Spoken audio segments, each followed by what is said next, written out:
Good morning, everyone. Welcome back in this class. In today's class, we'll be going to start with a new chapter, work and energy. Work और energy के बारे में आज की class में हम पढ़ने वाले हैं। तो जैसे कि आप लोग सभी जानते हैं कि we all need energy to do some work. आपको एक बेंच है, एक टेबल है, उसको एक जगह से दूसरी जगह पे प्लेस पहुंचाना है, तो उसके लिए आपको कुछ करना पड़ेगा, उसको पुश करना पड़ेगा, उसके ऊपर फोर्स लगाना पड़ेगा और आप उसको एक जगह से दूसरी जगह पे लेके जाएंगे। तो उस चीज़ को, उस जगह, उस टेबल को, उस बेंच को, उसको, उसकी पोजीशन को चेंज करने के लिए आपको क्या करना पड़ेगा? आपको एनर्जी लगानी पड़ेगी। अब एनर्जी आपको कहाँ से मिलती है, मुझे कौन बताएगा? How do we get energy? Sir sun. Okay, तो आप क्या सोलर पैनल है क्या आप, सनत? आपको सन से एनर्जी मिलती है? सर मतलब कि सन से भी एनर्जी मिलती है जिससे इलेक्ट्रिसिटी और ओके, दूसरे कामों में यूज कर सकते हैं। हाँ ठीक है। One form of energy we get from sun. Digestion of our food. अच्छा, फूड से हमें एनर्जी मिलती है। I am talking in specific our case, कि हमारे केस में हमें एनर्जी कहाँ से मिलती है। मैं जो बोल रहा हूँ अभी, मुझे उसके लिए एनर्जी चाहिए होती है, तो वो एनर्जी मुझे कहाँ से मिली होगी? फूड होगा, वाटर। फूड, फूड से हमें एनर्जी मिलती है ना, या नहीं मिलती? तो जिसमें न्यूट्रिएंट। Yes sir. हम सभी को कुछ ना कुछ काम करने के लिए हमें एनर्जी चाहिए होती है। And what is the ultimate source of energy for us? Food.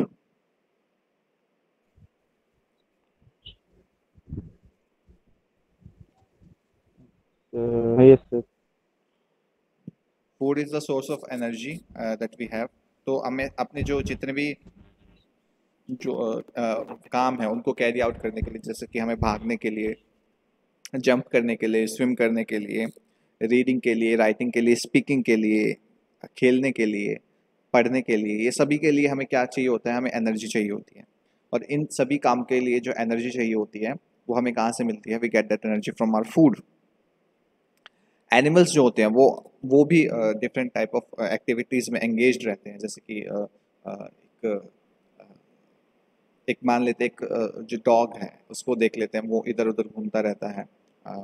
जो एक काव है वो भी घूमती रहती हैं। जो बफलो हैं और जो डिफरेंट टाइप ऑफ जो एनिमल्स है वो भी इधर उधर घूमते रहते हैं, कुछ करते रहते हैं। They do the activities.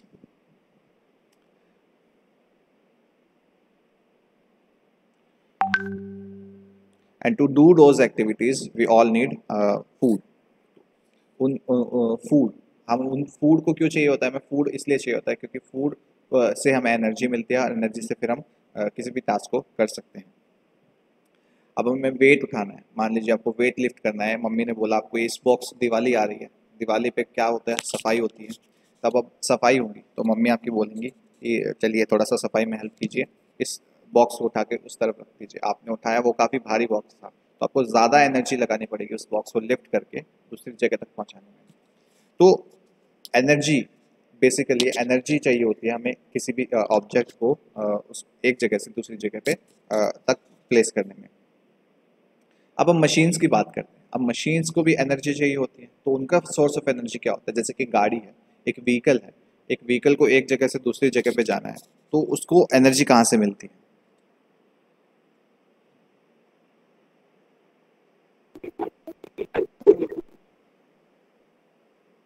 कौन बताएगा?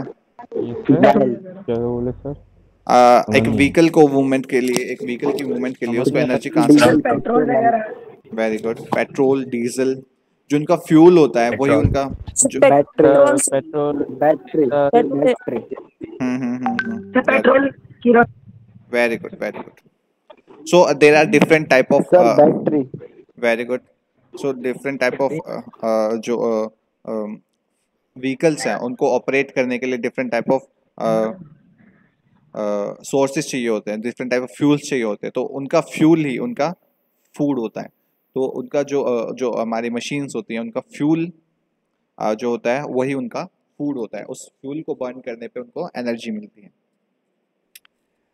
तो हमें एनर्जी की ज़रूरत क्यों पड़ती है? हमें एनर्जी की ज़रूरत इसलिए पड़ती है ताकि हम कुछ काम कर सकें।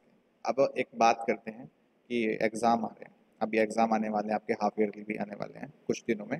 अभी आपके ऊपर बम फटेगा कि चलिए भैया एग्ज़ाम की प्रिपरेशन करते रहिए और आपको एग्ज़ाम देना है, ठीक है। Sorry, dust. हाँ, तो एक बच्चा है, मान लीजिए बात करते हैं, अंजलि है, अंजलि कुमारी है, ये बहुत पढ़ाई करती है। अब अंजलि कुमारी ने बहुत पढ़ाई की, बहुत पढ़ाई की, बहुत पढ़ाई की, पूरा दिन इन्होंने पढ़ाई की। अब पूरा दिन इन्होंने पढ़ाई की, मम्मी ने बोला आप क्या कर रहे हो इतने देर से? इन्होंने कहा कि मैं पढ़ाई कर रही हूँ। ठीक है, तो फिर मम्मी ने कहा कुछ नहीं पढ़ाई कर रहे, आप तो यहीं पे बैठे हुए हो। अब मम्मी को कौन समझाए कि हम तो पढ़ रहे हैं। अब अंजलि बड़े परेशान हो गई कि अरे हम कैसे समझाएं, मैं तो इतने देर से पढ़ रही हूँ। अब मम्मी को तो लगा कि ये मस्ती कर रही हैं, पढ़ाई नहीं कर रही हैं। अब फिजिक्स भी है ना, वो थोड़ा सा हमारी मम्मी की तरह ही है। फिजिक्स को भी फिजिक्स में जो होता है काम, जो वर्क होता है वो डिफरेंट होता है जो हम अपने डेली लाइफ में करते हैं। जैसे कि आप बताइए, जब भी हम अभी हम कंप्यूटर पे बैठे हैं, अभी मान लीजिए आप लोग मोबाइल फ़ोन से पढ़ रहे हैं और अ, अ, मैं लैपटॉप से आपको पढ़ा रहा हूँ। तो हम यूजुअली अगर हमें कोई स्ट्रेंजर जो आसपास देखेगा कोई, अगर हम ईयरफोन लगा के बैठे हुए हैं तो हम बोलेगा कि आप पढ़ाई कर रहे हो, आप तो मोबाइल आप तो लैपटॉप में गाने सुन रहे हो या मोबाइल फ़ोन में गाने सुन रहे हो। तो for those people, for them we are not working, but are we working? क्या हम काम कर रहे हैं?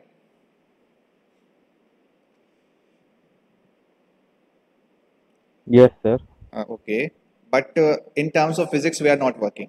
अब हम फिजिक्स के बारे में बात करते हैं कि फिजिक्स में काम क्या होता है। सर दोबारा। ओके, जो लेमन लैंग्वेज में, जो हम आसपास की जो लैंग्वेज होती है उसमें जो काम होता है, it is different from the work that is defined in terms of science. तो साइंस में या फिजिक्स में जो वर्क होता है वो डिफरेंट होता है जो आसपास आप जो काम बोलते हैं उसके उससे। अब कैसे डिफरेंट होता है वो हम बात करते हैं उसकी। जो यूजुअली फिजिकल वर्क होता है वहाँ पे हम कह सकते हैं कि हाँ कुछ काम हुआ है। मान लेते हैं कि आप अपने बेड से उठे, आपने पूरा दिन काम किया और आप पूरा दिन काम करके वापस अपने बेड पे आके सो गए, तो आपने क्या कुछ काम किया? Yes sir. यस बट अगर सर। अगर फिजिक्स का एक पर्सपेक्टिव सोचा जाए तो तो आपने कुछ कोई काम नहीं किया, क्योंकि आपकी जो पोजीशन है वो वहीं की वहीं रही। आपकी पोजीशन जो है, फाइनल पोजीशन और इनिशियल पोजीशन जो है वो सेम रह गई, तो आपका काम नहीं हुआ। अब हम फिजिक्स को थोड़ा सा, मैं आपको थोड़ा सा छोटा छोटा पोर्शन बता रहा हूँ। अब मैं आपको अच्छे से बता रहा हूँ कि फिजिक्स में हम काम किसे कहते हैं। जब तक कोई फोर्स नहीं लगता, अब फोर्स लगता है तो क्या होता है, कोई भी चीज़ डिस्प्लेस होती है, कोई चीज़ मूव करती है, किसी भी चीज़ में एक्सेलरेशन आता है। और फोर्स और जो जब हम किसी भी ऑब्जेक्ट पे फोर्स लगाते हैं और वो कुछ डिस्टेंस कवर करता है, मान लीजिए आपने किसी चीज़ को पुश किया और उसने कुछ डिस्टेंस कवर किया, तब हम कहेंगे कि उसने कोई काम किया है, unless there is no work has been done.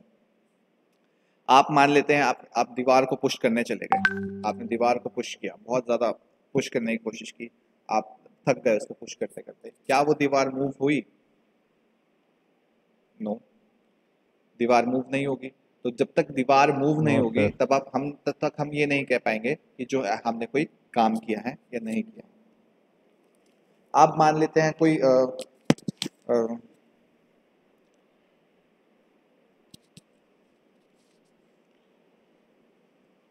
जो साइंटिफिक डेफिनेशन होती है वर्क की वो डिफरेंट होती है आपकी लेमन डेफिनेशन ऑफ वर्क से।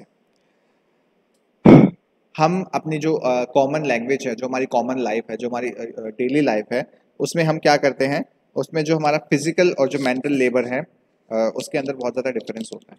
जो मेंटल लेबर को हम जो है अपना जो काम बोलते हैं कि अभी हम done this work, but mental level को जो फिजिक्स है वो काम नहीं मानती।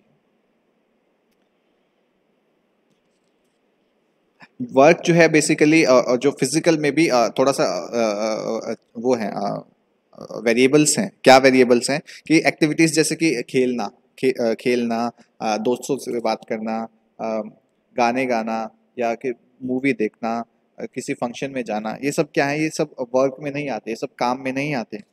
काम में क्या आता है, जो काम जो होता है वो बेसिकली है क्या, ये डिपेंड करता है हम उसको कैसे डिफाइन करते हैं। So in science we are going to define the term work. अब हम साइंस में जो वर्क होता है उसको डिफाइन करने की कोशिश करते हैं। अब हम किसी भी चीज़ को पुश करते हैं, तो मान लीजिए एक ट्रॉली है, एक ट्रॉली जो होती है ना, ट्रॉली सिस्टम, एक ट्रॉली को एक बच्चे ने पुश किया, एक ट्रॉली को पुश करके वो एक पोजीशन से दूसरी पोजीशन तक लेके आएंगे। आपने एक बुक को, मान लीजिए इस बुक को उठाकर आपने अपनी अलमीरा में रख दिया, अपने शेल्फ में रख दिया, ठीक है, तब हम कहेंगे कि इसमें, इस बुक ने क्या किया है, कोई काम किया है। और जो ट्रॉली से एक पोजीशन से दूसरी पोजीशन पे हम किसी भी ऑब्जेक्ट को लेके आ गए हैं, तब हम कहेंगे कि उसने कुछ काम किया है। अब इसमें दो चीज़ें लगी हुई हैं। कौन कौन सी चीज़ें लगी हुई हैं? एक तो फोर्स लगी हुई है कि अब इसको लिफ्ट करने के लिए, बुक को लिफ्ट करने के लिए, ऊपर उठाने के लिए हमने क्या किया, हमने पुल किया है इसको। तो हमने इसको जब पुल किया है तो हमने क्या किया है, इसके ऊपर फोर्स लगाया है। और जब हम इसके ऊपर फोर्स लगा रहे हैं तो क्या हो रहा है, पहली चीज़ हमारी क्या मिल गई, हमें फोर्स मिल गई। तो अब जब हम इसके ऊपर फोर्स लगा रहे हैं तो इसकी पोजिशन जो है वो चेंज हो गई है। तो इसकी जो ओरिजिनल पोजीशन थी उससे हमने क्या किया, इसको डिस्प्लेस कर दिया है, इससे उसको हटा दिया है। तो यहाँ पे दो चीज़ें आ गई हैं आपकी, एक तो फोर्स और दूसरी आ गई है डिस्प्लेसमेंट। ये दोनों चीज़ जब होती हैं तब आपका क्या कहेंगे हम, तब हमारा जो वर्क जो है हम कह सकते हैं कि हमने कोई वर्क किया है। तो वर्क डन क्या होता है हमारा, वर्क डन होगा हमारा फोर्स इंटू डिस्प्लेसमेंट। जब हम किसी भी ऑब्जेक्ट के ऊपर फोर्स लगा रहे हैं और वो डायरेक्शन ऑफ फोर्स में, फोर्स के डायरेक्शन में डिस्प्लेस हो रहा है, फोर्स के डायरेक्शन में डिस्प्लेस हो रहा है, तो हम क्या कहेंगे कि it has done some work. तो जो बच्चों को साउंड का इशू आ रहा है उनको घबराने की कोई ज़रूरत नहीं है। This is a recorded session और आपको जो है वीडियोस जो है यूट्यूब पे मिल जाएगी। So do not worry about that. I am repeating the things again. मैं बहुत स्लो पढ़ा रहा हूँ और बहुत चीज़ों को रिपीट भी कर रहा हूँ कि वर्क डन हम क्या कहेंगे जब किसी ऑब्जेक्ट के ऊपर फोर्स लग रहा है। मान लीजिए ये ऑब्जेक्ट यहाँ पे था और मैंने इसको फोर्स लगाकर यहाँ तक पहुँचा दिया, तो ये क्या हुआ, इस पोजीशन से ये इस पोजीशन तक क्या किया मैंने, इसको फोर्स की वजह से, फोर्स लगा के मैंने इसको डिस्प्लेस कर दिया है। तो मैंने क्या किया है, मैंने फोर्स लगाकर इसको डिस्प्लेस कर दिया है और इससे क्या हुआ, इसकी पोजीशन जो है वो चेंज हो गई है। तो अब हम क्या कहेंगे कि it is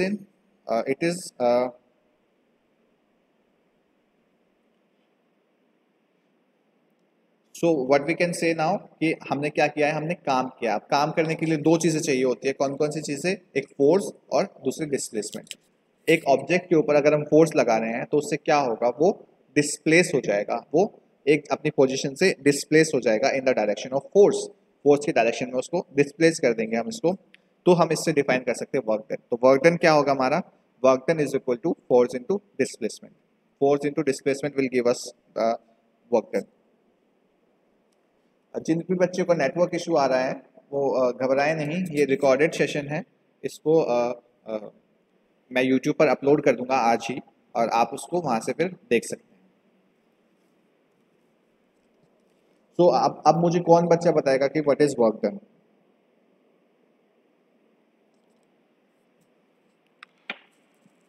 who will tell me what is work done.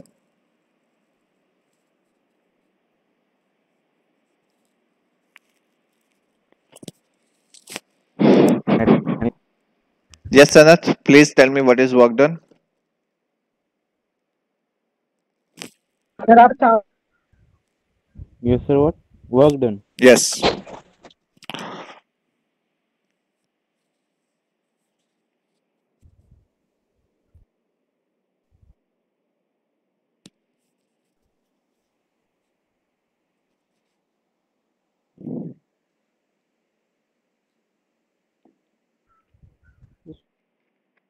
Yes.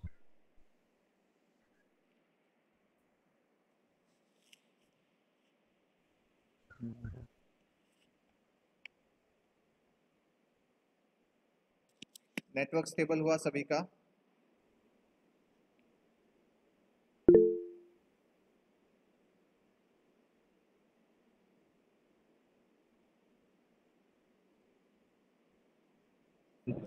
Okay. Very good, Aditya. Work done is defined as the force into displacement. तो जब भी किसी भी ऑब्जेक्ट के ऊपर फोर्स लग रहा है और उसकी पोजीशन जो है वो चेंज हो गई है, वो अपनी ओरिजिनल पोजीशन से डिस्प्लेस हो गया है, तो हम कहेंगे कि उसके ऊपर क्या हुआ है, work has been done over that object. So work done by force acting on an object is equal to the magnitude of the force. उसको हम क्या कहेंगे, वो force के magnitude के बराबर है, और product of the it is equal to the magnitude of the force by the distance moved in the direction of force. अब कितना जो object है वो direction of force में कितना move हुआ है, उससे उसका और जो force है उसका magnitude जो है वो give us the direction of, give us the work done. तो वर्क डन मैं आपको एक क्वेश्चन दे रहा हूँ, you have to find out कि वर्क डन जो है वो क्या वो स्केलर है या वेक्टर है. You have to find this out whether जो वर्क डन है इट इज अ स्केलर और a vector.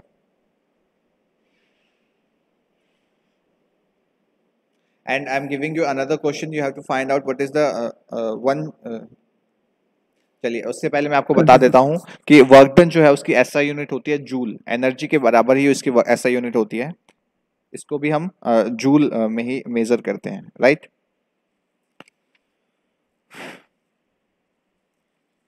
It has only magnitude no direction. अब आप मैंने आपको हिंट भी दे दिया, आपका आंसर भी दे दिया है. आपको पता करना है कि you have to find out whether it is a scalar quantity और a vector quantity.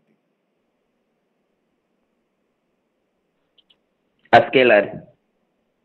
Very good, Scalar quantity, sir. Very good, very good.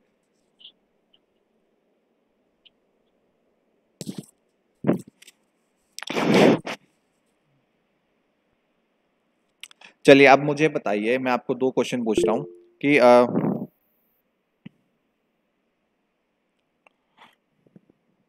what will happen when the force acting on an object is zero. तो क्या उस case में हम कहेंगे कि work done हुआ है, कि किसी भी ऑब्जेक्ट के ऊपर जो फोर्स लग रहा है वो अगर जीरो है तो क्या हम कहेंगे कि क्या वो जो ऑब्जेक्ट है वो क्या उसके ऊपर कोई वर्क हो रहा है या नहीं हो रहा है. राहुल कुमार यादव आप बताइए.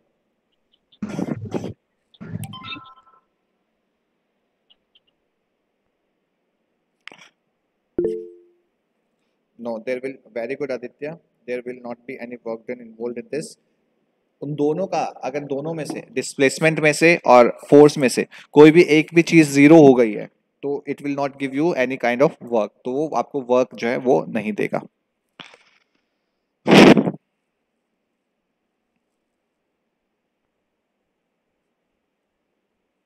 काफी बच्चों को नेटवर्क का इशू आ रहा है, इसलिए आज की क्लास को हम यहीं पे खत्म करते हैं, ताकि बच्चों को जो है चलिए आज की क्लास को हम यहीं पे ख़त्म करते हैं, क्योंकि most of the students are facing some network issue. But I am giving you this example. जो आप एग्जांपल नंबर 11.1 कीजिए. Do example 11.1. I am telling you how will you do this.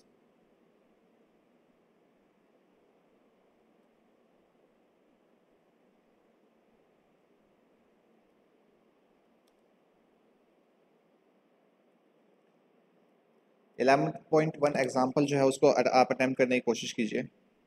I don't think Aditya my connection is poor. My connection is very much stable.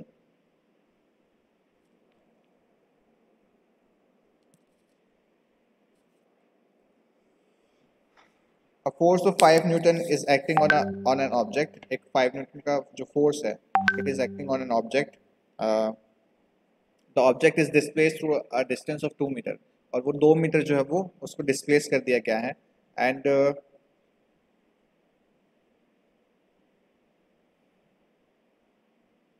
You have to find out the work done by this object. तो इस object के ऊपर जो कितना work done हुआ है वो आपको कैलकुलेट करना है. So 5 into 2 will give you the value, that is 10 joule. So 10 joule work done has been the work has been done over this object. इस ऑब्जेक्ट के ऊपर 10 जो जूल है उसका उतना काम हुआ है. You have to attempt this question number 1. Very good Aditya. Joule की स्पेलिंग GOULE. जूल की स्पेलिंग ठीक कीजिए, GOULE होता है. ठीक है. You have to find this. You have to attempt this example. Question 1 page number 148. Page number 148 पे question number 1 जो है आपको इसको अटेम्प्ट करना है.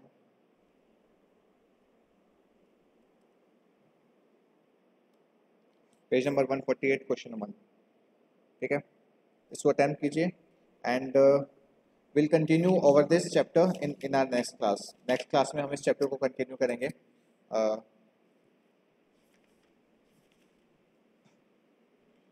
Okay. I'll send these questions over to you in your Google Classroom. I'll do it right now. So let's end this class now. Thank you so much. अगर आपको doubt है तो you can ask.